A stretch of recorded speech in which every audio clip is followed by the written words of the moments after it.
The distress beacon had been pinging for who knows how long before Jake Cooper's salvage rig picked it up. 3 weeks, maybe 4. Could have been years for all he knew. Out here in the Outer Rim, time moved differently.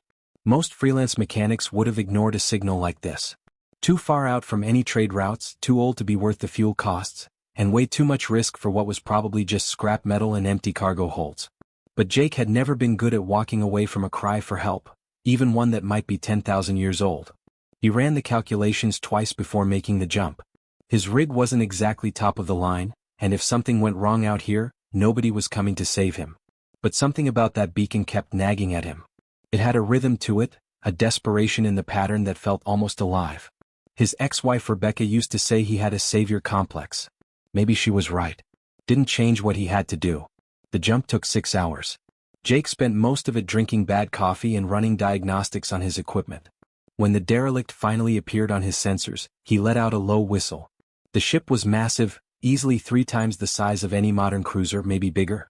It hung in space like a sleeping giant, its hull reflecting starlight in ways that made his eyes water. His boots clanged against the ancient metal as he crossed the docking bridge into the vessel. The sound echoed down empty corridors, bouncing off walls that seemed to absorb and reflect the noise at the same time. The ship's architecture was all wrong. Angles that hurt to look at directly, surfaces that seemed to shift and move in his peripheral vision, doorways that were slightly too tall and too narrow at the same time. Voidkeeper design. The civilization that had vanished before humanity even discovered fire. Should have brought backup, Jake muttered, his breath fogging in the frigid air. The temperature inside the ship was barely above freezing. His suit's heater kicked in automatically, humming against his back. He pulled out his scanner and swept it across the corridors. Nothing but decay and dead systems. The readings showed atmosphere, barely breathable but enough to keep his suit from screaming alerts at him. Every crew member had been dead for millennia, their bodies long since turned to dust and recycled by the ship's failing life support. Except one. The life sign was faint, barely registering on his equipment. At first Jake thought it was a malfunction, maybe some weird echo from the ship's old systems. But the signal was steady, consistent, and coming from deep inside the vessel. His translator software kicked in, analyzing the ship's layout and identifying the source. A medical bay 3 levels down. Jake moved through the dying ship with practiced caution. 20 years of salvage work had taught him to watch his step, to test every surface before putting his full weight on it. His mechanics eye caught details others might miss. The way the power conduits still held a trickle of energy, glowing faintly blue in the darkness. The emergency systems flickering weakly, trying desperately to fulfill protocols programmed by engineers who had been dead since Earth was in its ice age. Backup batteries that should have died thousands of years ago were still holding a charge. Whatever the Voidkeepers had built, they'd built it to last. The corridors seemed to go on forever. Jake passed rooms filled with equipment he didn't recognize, consoles with symbols that hurt to look at, windows that showed views of space that didn't quite match where he knew the ship was positioned. Twice he had to backtrack when passages ended in collapsed bulkheads. Once he thought he heard something moving in the darkness behind him, but when he turned there was nothing there. The medical bay doors groaned open and Jake froze. She lay on a stasis platform in the center of the room, and for a moment Jake couldn't process what he was seeing. An alien, roughly humanoid in shape but covered in silver-white fur that seemed to shimmer in the dim emergency lighting. Her features reminded him of a wolf, elegant and sharp, with high cheekbones and a pronounced muzzle. But her eyes were wide open and terrified, tracking his movement as he entered. Her body was completely still. Not breathing, not moving, but alive. Cybernetic implants traced lines along her skull and down her neck, flickering with dying light. "Jesus," Jake whispered, his voice sounding too loud in the quiet room. He approached slowly, hands visible, trying not to spook her. Her eyes followed him, full of awareness and fear and something else. Hope maybe. Or desperation. Paralyzed, Jake realized with a sinking feeling. Completely paralyzed from the neck down but fully conscious. Trapped in her own body, aware of everything but unable to move, unable to speak, unable to do anything but watch and wait. He knelt beside the platform pulling out his medical scanner. His hands were shaking slightly as he checked her vitals. The readings were all over the place, half of them showing values his scanner couldn't even interpret. Alien biology mixed with technology he didn't understand. "Hey," he said softly, meeting her eyes. "I'm Jake. I'm gonna get you out of here, okay?" Her eyes widened further and Jake noticed something else. A countdown on the wall behind her, glowing symbols he couldn't read but numbers he definitely recognized. 20 minutes. 18. 16. Whatever containment field was keeping this section of the medical bay stable, it was failing fast. When it went down, so would life support, artificial gravity, everything. Right? Jake said, already calculating weight ratios and escape routes in his head. No time for proper protocol then.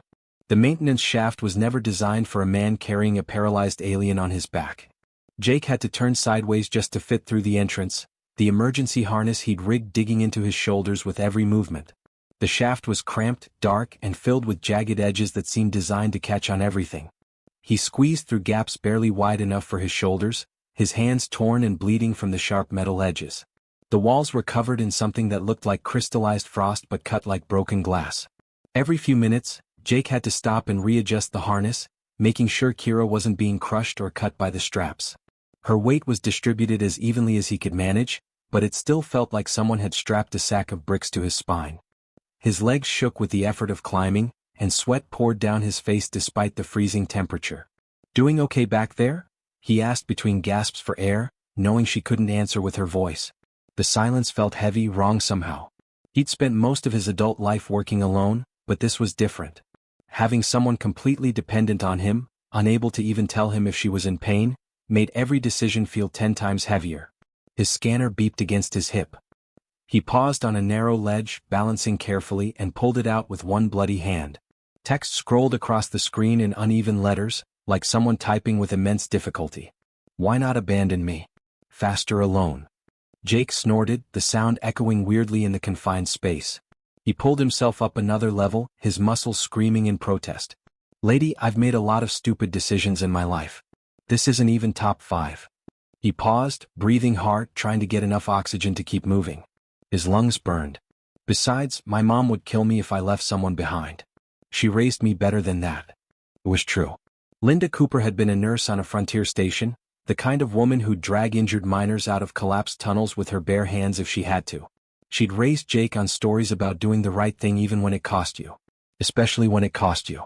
She'd been gone 5 years now, but Jake could still hear her voice in his head, telling him that the measure of a person wasn't what they did when it was easy, but what they did when it was hard.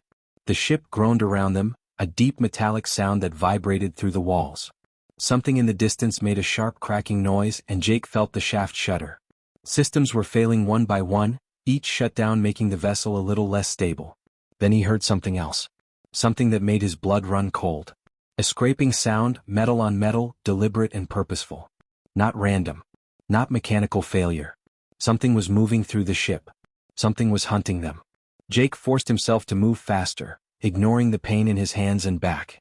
He squeezed through another narrow passage, had to unhook Kira's harness and push her through ahead of him, then drag himself after. His shirt caught on a sharp edge and tore. He felt something warm running down his side but didn't stop to check if it was blood or sweat.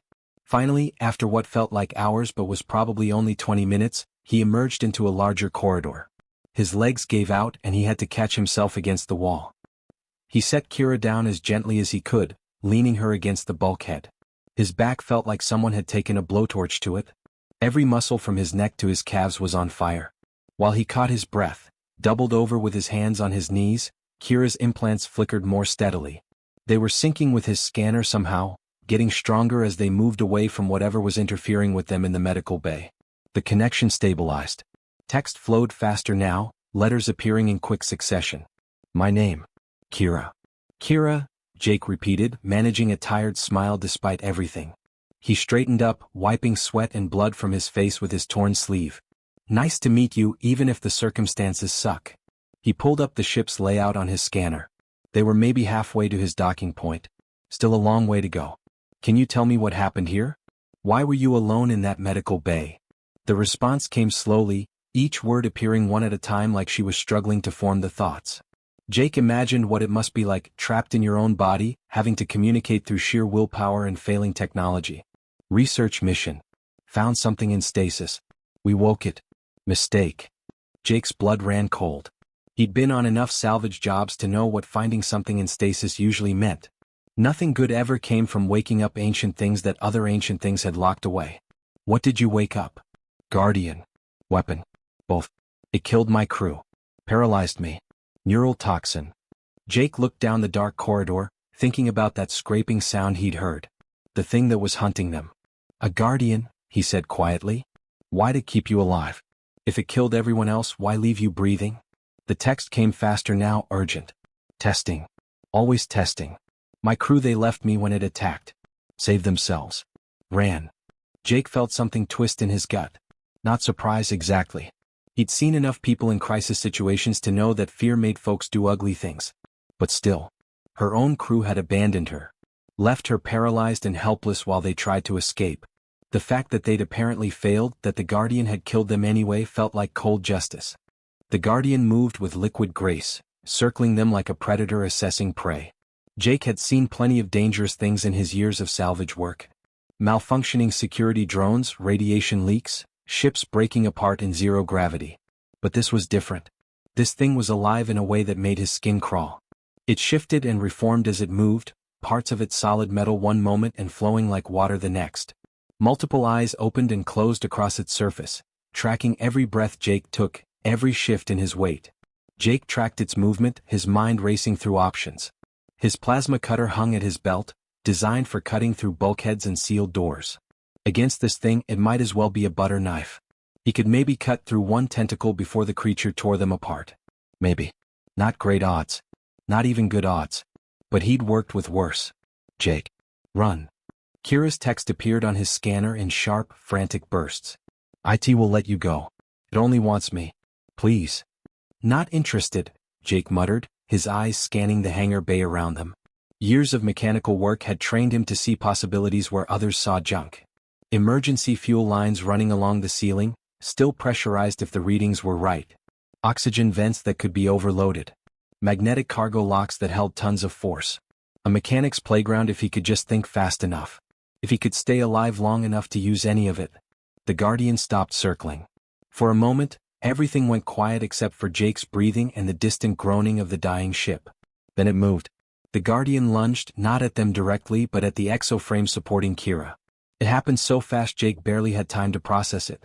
The creature's appendages wrapped around the frame with surgical precision, tearing Kira free from the support system like someone plucking a flower. It lifted her paralyzed body into the air, her silver fur catching the emergency lighting as she rose. Jake didn't think. Thinking would have told him this was suicide, that he should run, that one human mechanic couldn't fight something that had slaughtered an entire alien research crew. Instead, he grabbed onto Kira, his hands locking around her harness, refusing to let go even as the creature lifted them both off the ground. His feet left the deck. The Guardian held them suspended in the air, and Jake felt his shoulders threatening to dislocate from the strain. His entire weight hung from his grip on Kira's harness, and her weight hung from the Guardian's grip. But he didn't let go. Put her down, Jake growled through gritted teeth. Every word was an effort. His hands were going numb, his arms shaking from the strain. The Guardian paused. Jake felt multiple eyes focusing on him, studying him like a bug under a microscope. The creature's form rippled with what might have been confusion. Through Kira's implants, it spoke, the words appearing on Jake's scanner even as they echoed in his mind somehow. You risk termination for this one? She is not your species. Not your kin. She is damaged. Useless. The words hit Jake like physical blows. Useless. Like Kira was a broken tool to be discarded. Like her life had some kind of calculated value that didn't measure up. It made him furious in a way he couldn't quite explain. She's a person, Jake snapped back, his voice rough with pain and anger. And she's got a name. Kira. The creature's tentacles tightened around both of them. Jake felt the pressure increasing, felt something in his left hand give way with a sharp crack. His index and middle fingers. Broken. The pain was immediate and blinding, but he forced his grip to hold. He wrapped his arms around Kira's torso, locking his hands together even though it made him want to scream. I consumed her crew, the Guardian said, its voice emotionless and ancient. They abandoned her when I attacked. They were logical. Survival-oriented. They chose life over sentiment. You are defective. Jake managed a bloody grin despite the pain radiating up his arms. Blood ran from where the harness straps had cut into his palms, dripping down his wrists. Yeah, he gasped out. We get that a lot. Humans are real good at being defective that way. Something shifted in the Guardian's posture. The pressure eased slightly and Jake felt them being lowered. His feet touched the deck but his legs gave out immediately. He collapsed to his knees, still holding onto Kira, cradling his broken fingers against his chest. The pain was making him dizzy, but he stayed upright, stayed between Kira and the creature. The Guardian set Kira down beside him, more gently than Jake would have thought possible for something that had just tried to crush them both. Jake looked up at the towering thing, trying to read something in those alien eyes. Was it curious? Confused? Testing them still? The Void Keepers made you, didn't they? Jake managed to say, his voice shaking. Some kind of test? Some way to figure out who's worthy of whatever they left behind. The Guardian's form rippled again, and Jake knew he'd guessed right. This wasn't just a weapon. It was a judge. An executioner. And they were still on trial. 3 months later, Jake's workshop looked less like a mechanic's shop and more like a field hospital that had been hit by a tornado. Medical equipment he'd bought, borrowed, or straight up stolen filled every corner, wires and tubes running everywhere like mechanical vines. A biomonitor beeped steadily in the corner, its rhythm something Jake had learned to sleep through. Voidkeeper data scrolled across holographic screens mounted on every available wall, complex formulas and alien medical procedures he barely understood but was learning through sheer desperation and countless sleepless nights. The place smelled like antiseptic and motor oil, an odd combination that somehow felt right. Half-finished repair jobs sat abandoned on workbenches, parts gathering dust because Jake didn't have time for paying work anymore. His coffee maker ran constantly, producing a thick black sludge that was probably closer to toxic waste than actual coffee, but it kept him upright and moving. And in the center of it all, Kira lay on a modified medical bed that Jake had rebuilt 3 times to get right. Her body was still paralyzed, but her eyes were more alert than ever, tracking his movements around the workshop with an awareness that made the whole situation feel both better and worse. Better because she was improving even if slowly. Worse because she could see exactly how much this was costing him. "You look like hell," came the synthesized voice from her improved communication implant.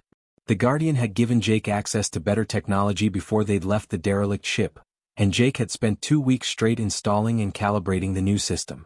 She could speak now in a fashion, though her lips couldn't move and the voice came out flat and mechanical. But it was something. It was progress. Jake glanced up from his work, his eyes red-rimmed from lack of sleep.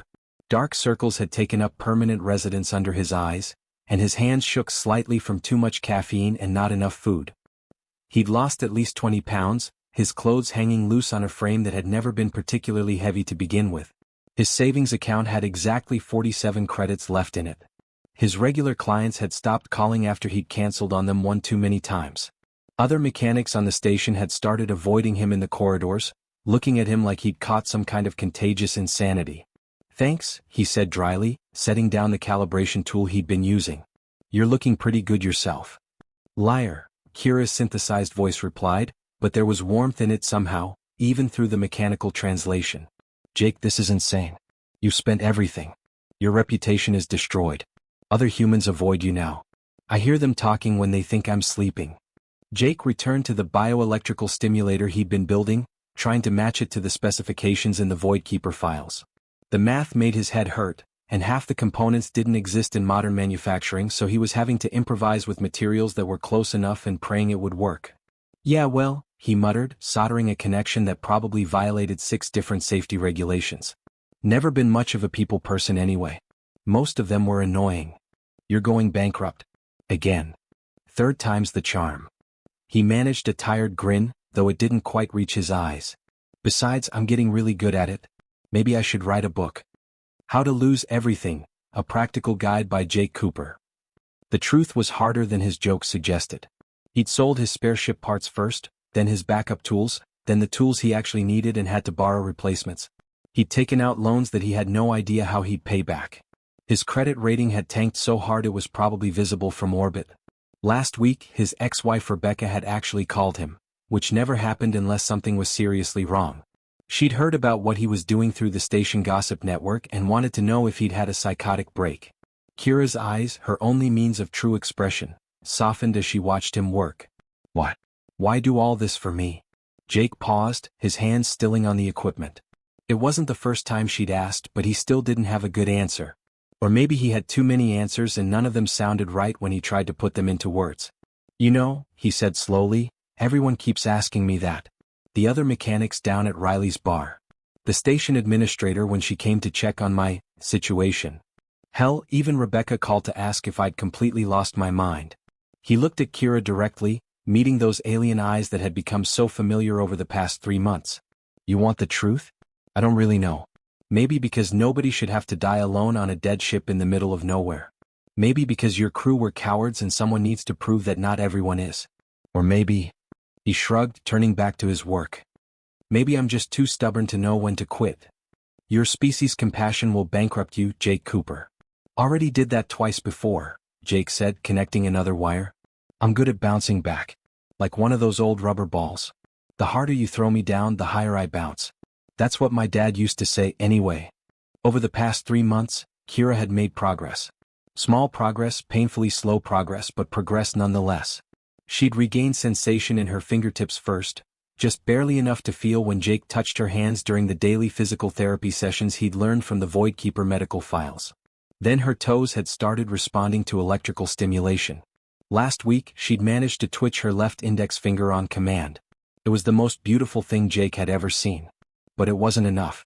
The Voidkeeper ship loomed before them, its ancient hull no longer dark and dead. Now it pulsed with light, systems reactivating after millennia of sleep. Blue and silver patterns ran across its surface like glowing veins, breathing life into metal that had been cold for thousands of years. The Guardian had been busy. Very busy. Entire sections of the ship that had been collapsed or dormant were now humming with power, illuminated from within like a city coming back to life after a long winter. Jake docked carefully, his hands steady despite the nervousness churning in his gut. Kira was secured on a hovering medical platform, one of the pieces of technology the Guardian had left for them. She could move her hands now, her fingers gripping the platform's edge with visible effort. She could wiggle her toes inside the specially designed boots Jake had made for her. The progress was miraculous, the kind of thing that should have been impossible. But the nanites inside her body were demanding completion. Without the proper catalyst, without the full bioelectrical stimulation that only Voidkeeper equipment could provide, they'd collapse. They'd stop rebuilding and start breaking down. And they'd take Kira with them. The doctors Jake had consulted, the ones who hadn't laughed him out of their offices, had given her 2 weeks. Maybe 3 if they were very lucky. You don't have to do this, Kira said, her voice stronger now, almost normal except for a slight mechanical edge. The Guardian offered you everything last time. The Voidkeeper legacy. All that knowledge. All that power. And I told it to keep it if it meant leaving you, Jake reminded her, guiding the platform through the now illuminated corridors. The walls glowed softly, responding to their presence. My answer hasn't changed. Not gonna change now. Jake. Her hand reached out, trembling with the effort, and touched his arm. It was the first time she'd been able to reach for him. The first time she'd initiated physical contact. If something happens to you in there, if the Guardian asks for something you can't give, I need you to promise me you'll walk away. Not making that promise, Jake said flatly. Jake. Nope. Not discussing it. We're finishing this. They found the Guardian in the central chamber, a vast space that hadn't existed on Jake's first visit. The creature had rebuilt entire sections of the ship, tearing out walls and merging rooms to create something like a cathedral. The ceiling stretched up at least 100 feet, covered in those same glowing patterns. In the center stood equipment that made Jake's breath catch. Biostim chambers. Neural reconstruction platforms. Technology that looked like it belonged in a dream rather than reality. The creature had been preparing for this moment. Jake Cooper. Kira of the Starrunner clans. You return. The Guardian's voice resonated through the chamber, through Jake's bones, through his very thoughts. It had changed somehow, become less mechanical and more present. Aware in a way it hadn't been before. We need the biostim equipment, Jake said directly, no games, no dancing around the subject. To finish healing Kira. That's why we're here. The equipment exists. The legacy exists. All that the Voidkeepers created waits within this vessel. The Guardian's form shifted, becoming almost gentle, if something that looked like a nightmare could be called gentle. But there is a choice. A final test. Here it comes, Jake thought. There's always a price. The Voidkeepers seeded 12 species across the galaxy. They left genetic markers in them, potential for evolution beyond current limitations. They left Guardians like me to test worthiness. The creature gestured to the chamber around them, and Jake saw images appearing in the air. Species he'd never seen before. Civilizations that had risen and fallen. 12 attempts to create something worthy of the Voidkeeper's knowledge. This is the inheritance. Technology beyond your comprehension. Knowledge of the cosmos. The ability to transcend mortality itself. The ability to reshape reality. Jake felt his mouth go dry. The weight of what the Guardian was describing was almost too much to process. Everything humanity had ever dreamed of, ever reached for, was apparently sitting right here waiting to be claimed. There's always a catch, Jake muttered, because there was always a catch. Nothing in the universe came free, especially not something this big. The legacy can transfer to only one species at a time. One vessel to carry the Void Keeper's mantle forward into the future. The Guardian's multiple eyes fixed on Jake, pinning him in place with their intensity. You have proven worthy, Jake Cooper. Your compassion, your illogical devotion to another species, your refusal to abandon the weak even when logic demanded it. These are qualities the Void Keepers valued above all others. Jake's heart was pounding now. He looked at Kira, saw her eyes wide with understanding. She knew what was coming. They both did. So give the legacy to humanity, Jake said, forcing his voice to stay steady. We'll share it with Kira's people. We'll figure it out together. Work as partners. Negative. The word hit like a physical blow. The legacy requires a choice. A sacrifice that proves true worth. The Guardian moved closer, its massive form somehow not threatening despite its size. Take the inheritance for humanity. Become the heirs to the Void Keepers. Advance your species beyond all imagining. You will live to see wonders beyond your comprehension. The chamber pulsed with light, showing Jake visions of what could be. Humanity spreading across the stars. Diseases cured. Death conquered. Endless possibility. But to accept, you must leave Kira here. The biostim process requires integration with this vessel. She will heal, but she cannot leave. Cannot join the inheritors. She will live, but alone. Forever. Jake felt the blood drain from his face.